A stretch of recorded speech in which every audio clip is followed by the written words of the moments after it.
Well, the redoubtable and always prepared Jim Marrs is with us today to talk about something that came and went in the news all too quickly a couple of weeks ago. On November the 8th, a CBS News helicopter from Los Angeles videotaped a contrail that immediately became world famous because it appeared to be the contrail of a missile rising up about 35 miles off the coast of Los Angeles.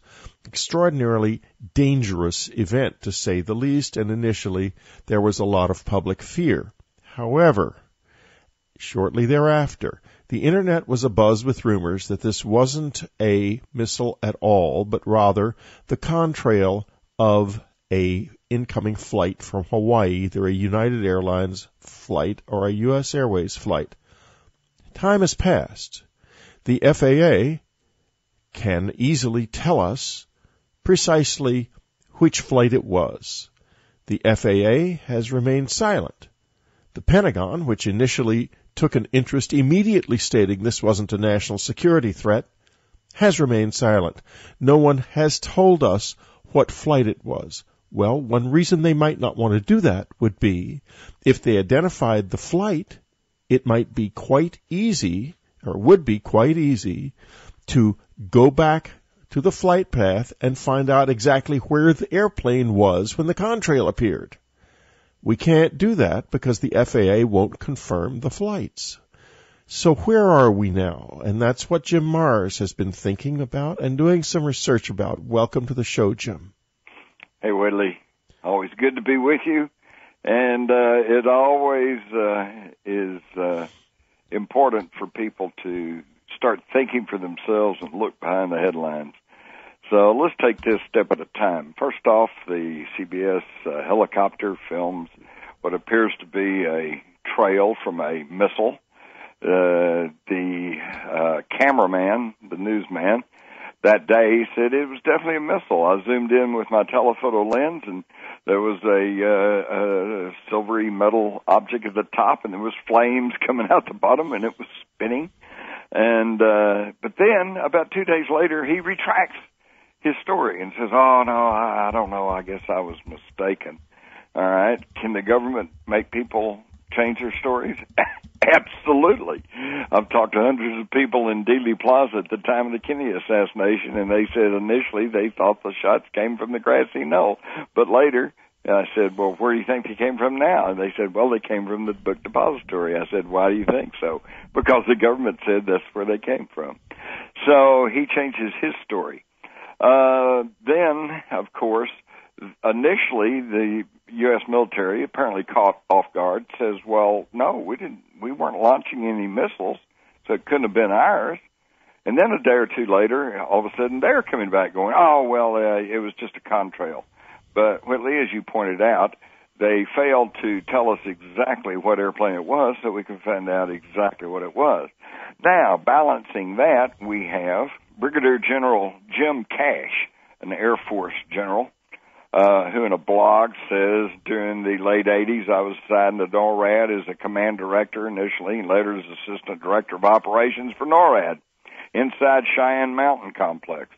And he was leading missile launches. They had all these sensors, and he was intimately involved with missile launches. He also flew U.S. Air Force fighters to include the F-106, F-4, F-15, F-16, and commanded an F-15 squadron and F-16 wing. And he says, quote, in my opinion, there's no doubt that what was captured on video off the coast of California was a missile launch. It was clearly observed by NORAD, assessed by a four-star general in minutes, and passed to the president immediately. The system works, and heads fall that way if there's any failure. This is one of the most important tenets of national defense and the sole purpose of protecting the American people. Even the smallest failure in this system gets intense scrutiny at the highest level.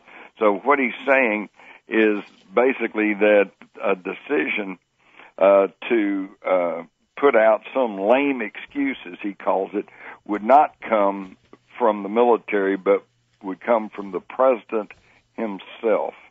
All right, now we're finally on another, in Veterans Today, in an article by its senior editor, Gordon Duff, he quotes a retired U.S. Navy fire control technician who is certified in missile systems. He worked with the Navy's Harpoon, Tomahawk, and ASROC missile systems.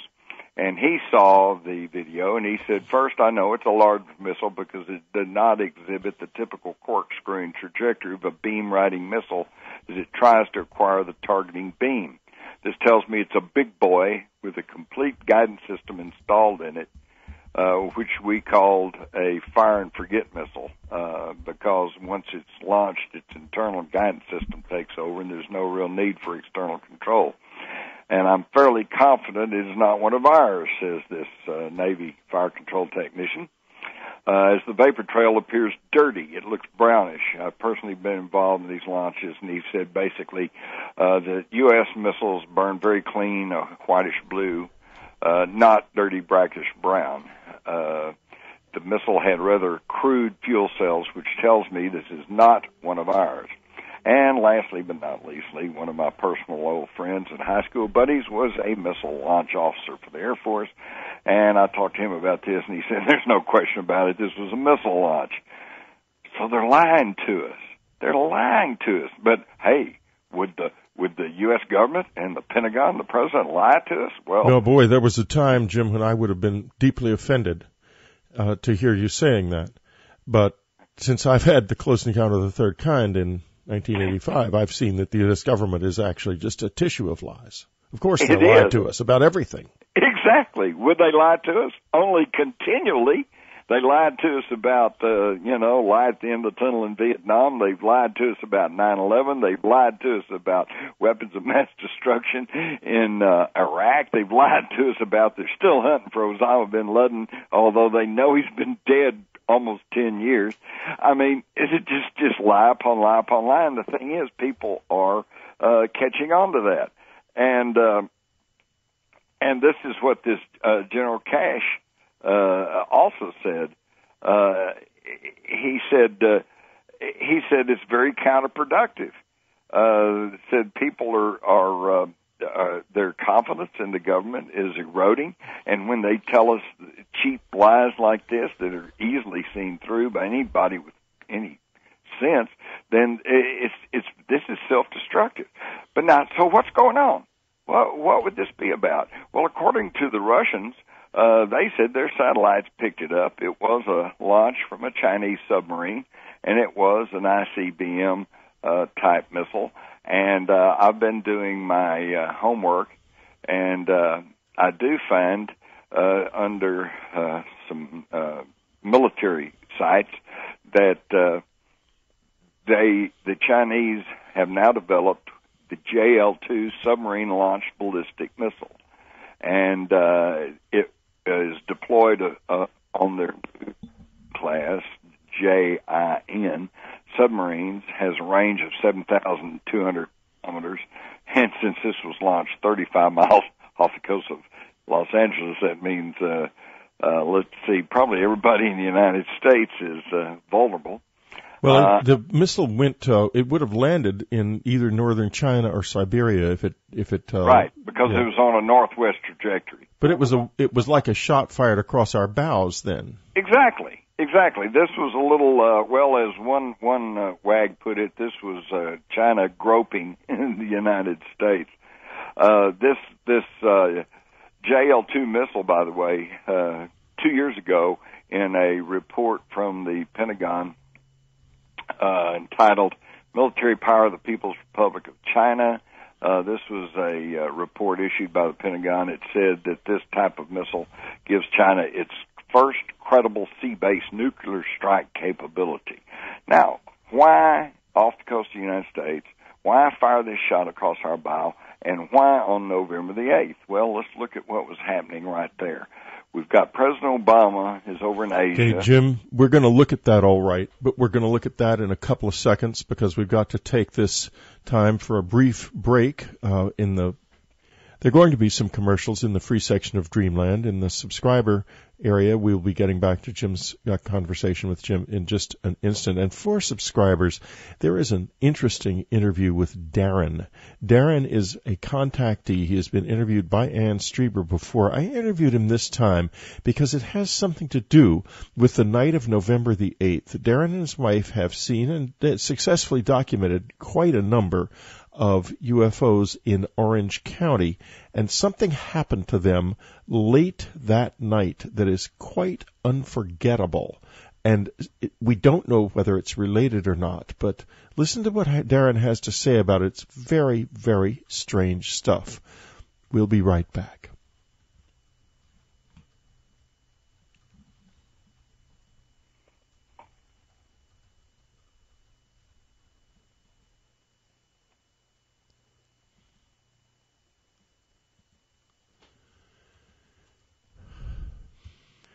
We're back with Jim Marrs.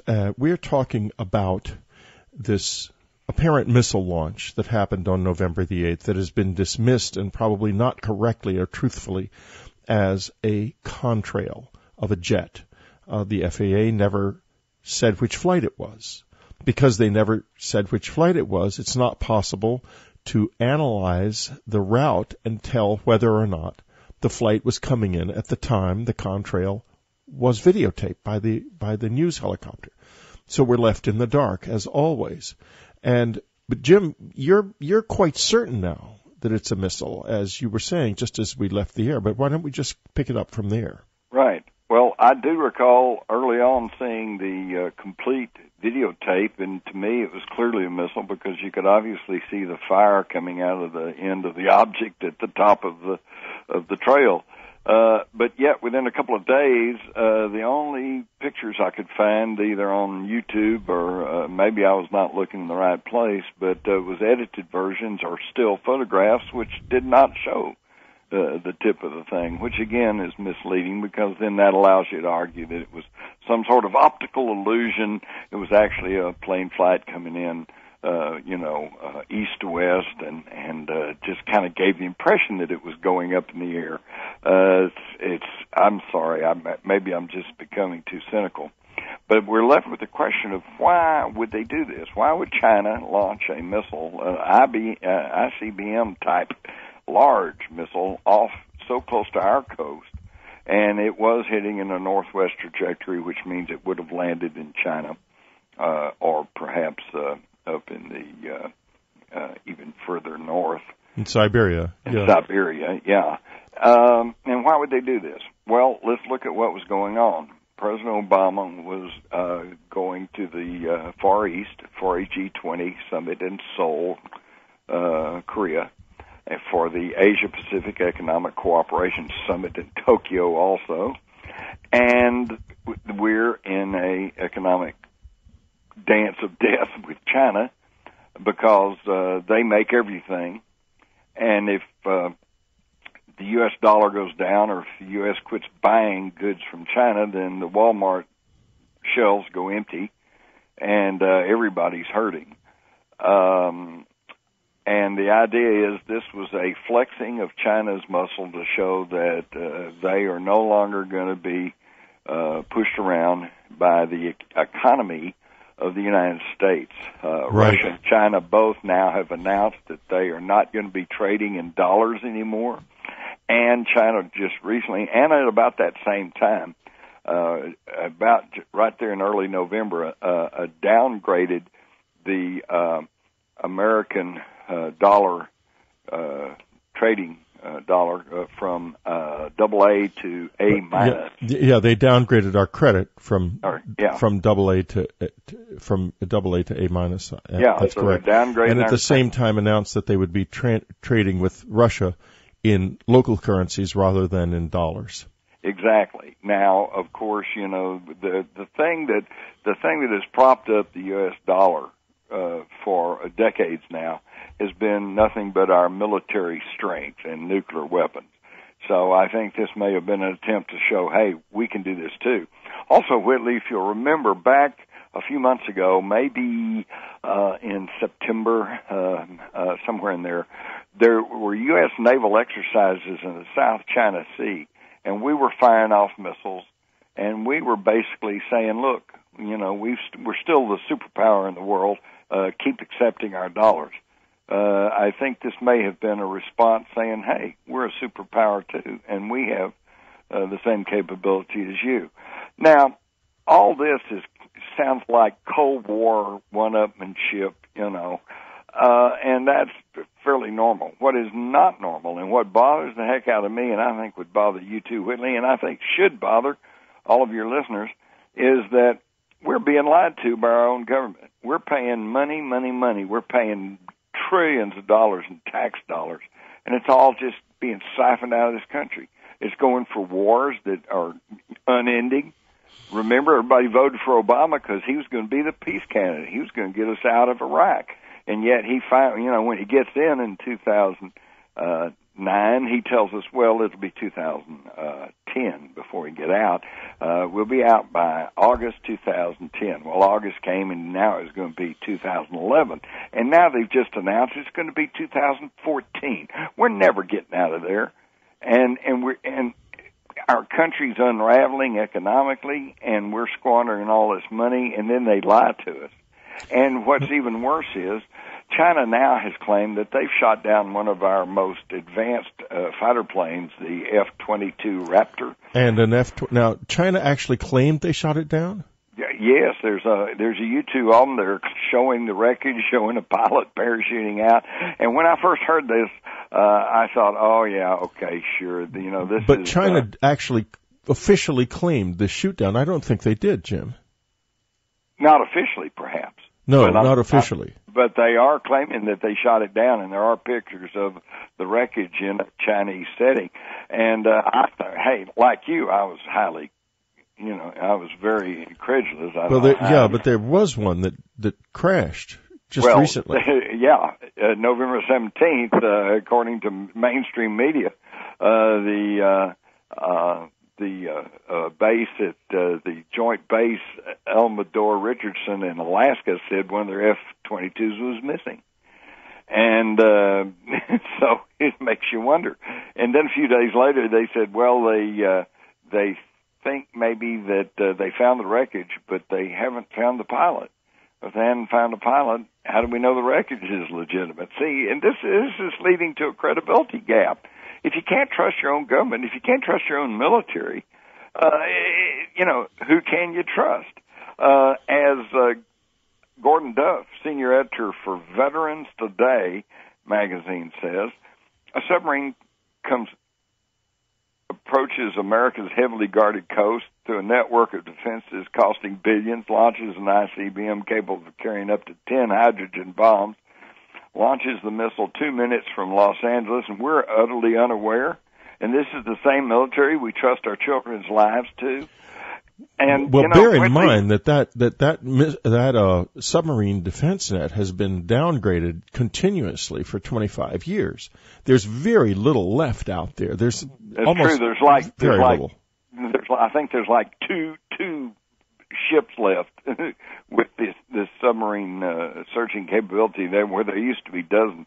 But also, keep in mind, how many trillions of dollars have we spent since the 1980s on what is just commonly known as the Star Wars ballistic missile defense system? And if they can slip up and fire off a missile, 35 miles off the coast of Los Angeles, then where'd all that money go? Are we, obviously that was a waste. It's just calls the whole system into question. And, I think we should start questioning it, because obviously what we're being told is just propaganda pablum. And, it's quite different from the Cold War, if this is all true. And I have to say, I am not an expert, but so far, every expert I've talked to has said it was indeed an ICBM Contrail, right, as you have found. And the diplomatic and economic maneuvers that took place around that period were sort of odd as well. And as you've pointed out, so maybe that's exactly what it was. Maybe it was. But what if, and might it not have been one of ours? An accidental launch? They would certainly have a motive for keeping that secret. Well, yes, but again, the experts, and like you, I don't claim to be an expert, but I do know that the video I saw, in my mind, tallies with what the Navy technician said, which is it seemed to have a dirty brownish trail, which is not at all what we see with the missiles that I've seen launched and the films I've seen. And I think that there would have been a more immediate and a more credible cover story to the whole thing if it had been some sort of inadvertent launch by the U.S. I think this is exactly what and of course the problem is we've been conditioned not to trust the Russians, not to trust the Chinese. And you and I, Whitley, and probably most of the people listening, we grew up in the old republic in which the Russians had propaganda, the Chinese had propaganda, but the United States, we told the truth, and that's what we're conditioned to. But unfortunately, we're into just a whole new world here, and it's like perhaps they're telling the truth, perhaps we're not, because as we mentioned earlier, the track record for truthfulness for the U.S. government, the military in particular, is just not very good. Not very good at all anymore. And, I think to myself, of what would have happened during the Cold War if this had occurred then, it would have been immediate national news. There's no question about it. It right. Wouldn't have been hidden like this. No. And, you have to wonder, the possibility exists, I think, that maybe it was a Chinese launch, but it was an accident on their part. That would also give us a motive for hiding it. I just don't see the motive for hiding it except, bureaucratic stupidity and the habit that the United States government has gotten into of lying to us about so many things. I just wonder if if the story is as ominous as it seems. Well, exactly, because, when you take the possible shoot down of one of our F-22s and the fact that they fired a missile launch, if indeed that's exactly what, and if it was intentional. I mean, what we're talking here is that we're practically in a shooting war with China, and we're not being told about it. It's being covered up. That would be like, I don't know, Hitler attacking Poland, and the Poles not mentioning it to their people. We say, well, yeah, we're not going to tell you about that. Well, they had some sort of a freakish accident with tanks over in western Poland today. It's amazing. I don't get it. It's very strange. But back to your question, though. About, please. Why would they cover this up? Again, I think the main thing, it comes back to the economy. The economy's fragile. I think it's in a lot worse shape than we're being told.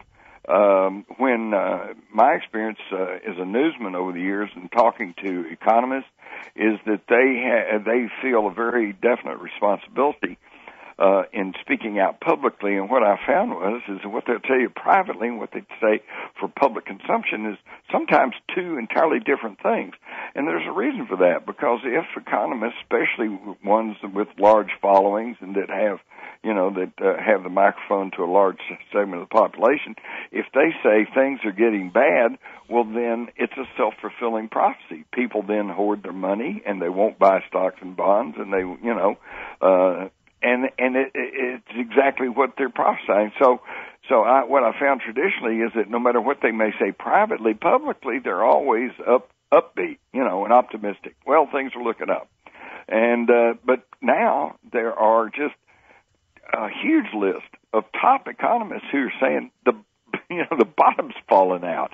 And so when they say that, we're in dangerous waters.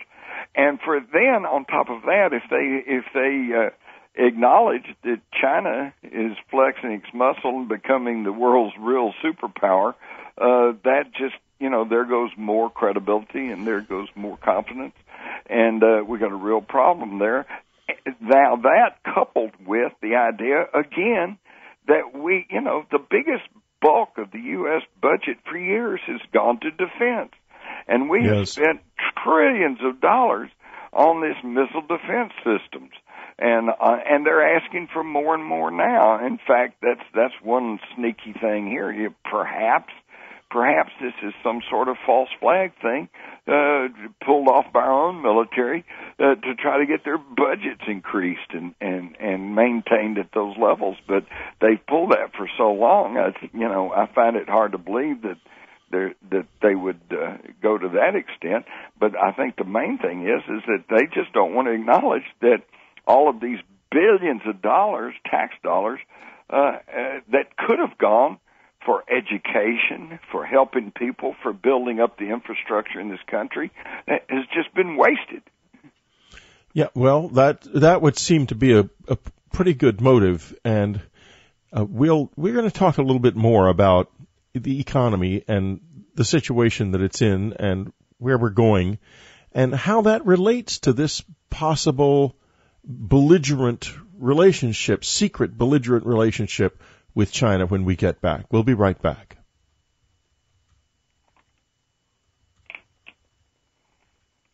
We're talking today to Jim Marrs about this bizarre event that happened on November the 8th, an apparent missile launch off the coast of Los Angeles that was dismissed unofficially as an airplane contrail of an incoming flight from Hawaii. There was never any official denial of that, however. The official world remained silent on what it was and hoped the story, I suppose, would just sort of fade away. Subsequently, an F-22 was lost somewhere in the Arctic. There's a certain amount of evidence that the crash of the F-22 took place in China, but that's not clear either. We have the possibility of of some kind of belligerent atmosphere between the United States and China. Now, a few days ago, right before exercises in the South China Sea between South Korea and the U.S. Navy occurred, the North Koreans became obstreperous and shelled South Korea very briefly. So there's a real sense of unease. The United States, prior to any of these things, the Federal Reserve printed $600 billion in money. They just printed the money. They essentially created it.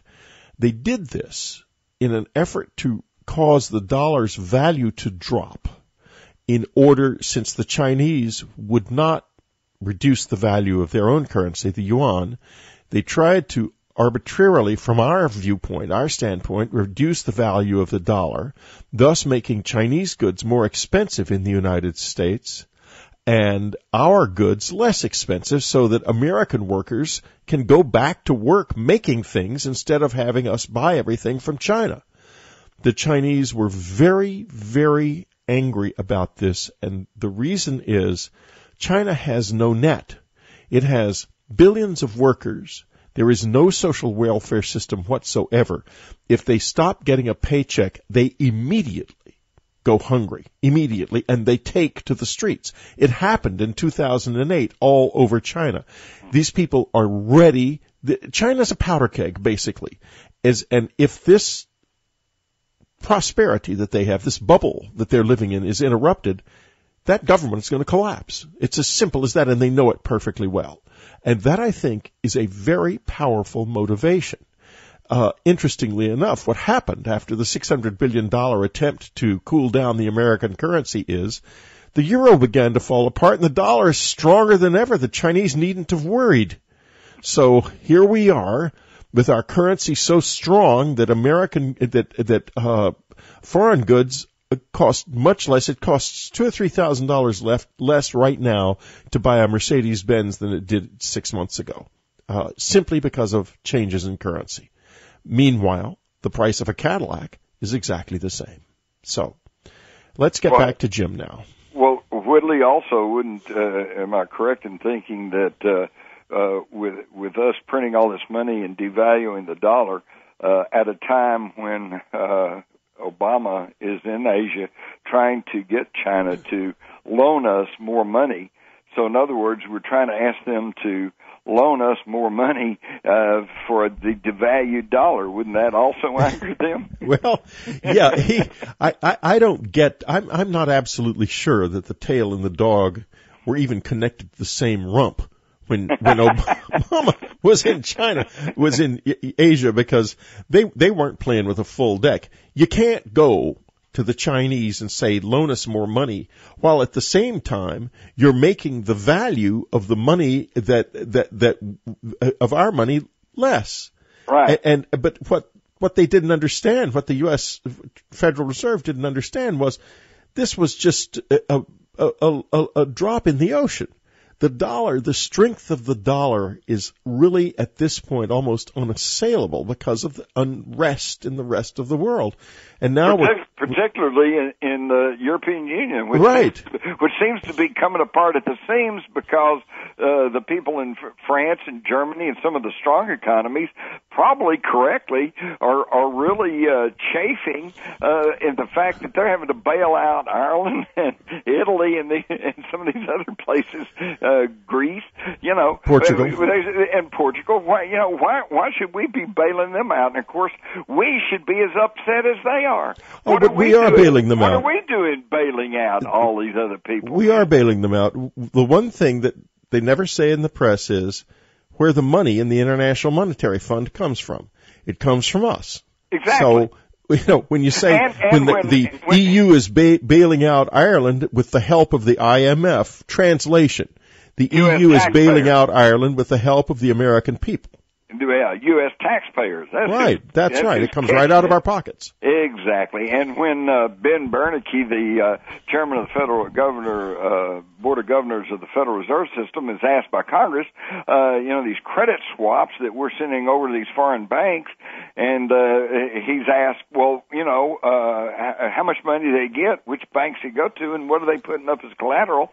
He tells the U.S. Congress, he thumbs his nose at us. He said, the Federal Reserve System is a private banking system. I don't have to tell you that. That's right. They won't even tell us where our money's going. This in a kinder, gentler age, in the days of the old republic, people would be up in arms. But I guess in today's zombified America, they just keep watching TV, and just keep partying. I think it's possible that the Chinese government might become incredibly belligerent if they felt that we were trying to force the issue with their currency. And I do think it's possible that they might have resorted to a military warning. And if so, then the Chinese government is as inadequate as an institution as it looks from the outside, because that's a very, very dangerous and foolish thing to do on the one hand. On the other hand, because the Americans kept it secret, that puts all the cards in the hands of China. Exactly. They won. That means that we will not see any further attempts on the part of the United States, would be my guess, to reduce the value to increase the value, of the yuan, meaning that we're going to stay jobless over here. And, it's unfortunate because there isn't enough work in the world for everybody right now. And we need some of that work to come home. The only way to do that is to reduce the value of the dollar. That way, things from abroad get more expensive. And people buy homemade stuff. But of course, that's you're basing this, I presume, on the assumption that the true rulers of the United States, and I'm not talking about the bought up minions in Congress and the media. I'm talking about the true rulers, that they really want the United States to be successful and vibrant, and and I'm not sure that's the case. I think they are trying. It's not clear, is it? Down. It seems to me that the whole thrust of the way the economy has been working for the past really 25 years has been to make the average American more and more helpless and more dependent on the next paycheck. Right. The whole idea is to bring about their new world order, which is to drag the United States standard of living down to a minimal level so that it blends with the rest of the world. But Whitley, look at this as just backing off and looking at the broadest picture. Would you agree with me the United States of America still is very, very rich country in resources? Oh, it is a rich country in resources. Okay, and we have a reasonably literate workforce that really wants to work, right? A very good workforce, an excellent workforce. That's right. Good workforce, lots of raw materials and lots of resources. Therefore, why is it that we're in such bad economic straits? And I submit to you, there's only one reason. Because somebody wants it that way. Well, that would be why American companies have been given tax breaks for years to send jobs abroad. Exactly. And why they have been allowed to do that. The Germans didn't allow it. And the result right now is the German economy, the German fisc is not in debt. The German economy is healthier than the United States economy. People are working because they still have a manufacturing base. My God, when you drive through the Midwest from city to city, as I have done, you see the results of all of that work being sent abroad. And, you know, I know somebody who works in a call center right now in this country who lives in fear because the call center could be shipped to India at any time, or the Philippines, or any number of other countries to save a little money. And does that mean that the American worker has to work for less in order to be competitive? Does it mean that we have to give up being a first world country in order to get jobs? Or is it our choice have slave labor wage jobs and live like a third world country, or live with no jobs at all? I'm afraid that might be the choice that they are giving us. There is a third possibility, though, and that is what is not being done. We should be spending, if we're going to spend a lot of federal money, let's spend it on innovation, on finding new ways to do things. Instead, for example, of screaming and yelling that there is no such thing as global warming, let's innovate and make jobs innovating. Right. So that if that is true, then we're prepared for it. There's so much we could do that we do not do. It's just a shame, all of it. That's right. And why is it that way? And again, I submit to you, because somewhere somebody wants it that way. You don't want it that way. I don't want it that way. And I don't think anybody listening to this program wants it that way. So why is it that way? Because somebody wants it that way. Well, and we need to find out who those people are, and we need to start exercising our power as a free people, because there's more of us than there are of them, and it's time to take back control of this country.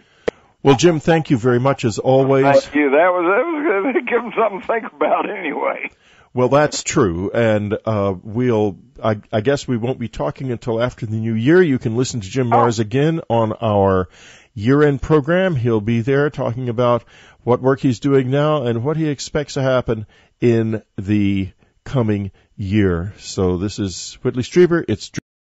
And but then about 2 days later, he retracts his story and says, "Oh no, I don't know. I guess I was mistaken." All right. Can the government make people change their stories? Absolutely. I've talked to hundreds of people in Dealey Plaza at the time of the Kennedy assassination, and they said initially they thought the shots came from the grassy knoll. But later, I said, well, where do you think they came from now? And they said, well, they came from the book depository. I said, why do you think so? Because the government said that's where they came from. So he changes his story. Then, of course, initially the U.S. military, apparently caught off guard, says, well, no, we weren't launching any missiles, so it couldn't have been ours. And then a day or two later, all of a sudden they're coming back going, oh, well, it was just a contrail. But Whitley, as you pointed out, they failed to tell us exactly what airplane it was so we can find out exactly what it was. Now, balancing that, we have Brigadier General Jim Cash, an Air Force general, who in a blog says during the late 80s I was assigned to NORAD as a command director initially and later as assistant director. Now we're finally on another, in Veterans Today, in an article by its senior editor, Gordon Duff, he quotes a retired U.S. Navy fire control technician who is certified in missile systems. He worked with the Navy's Harpoon, Tomahawk, and ASROC missile systems.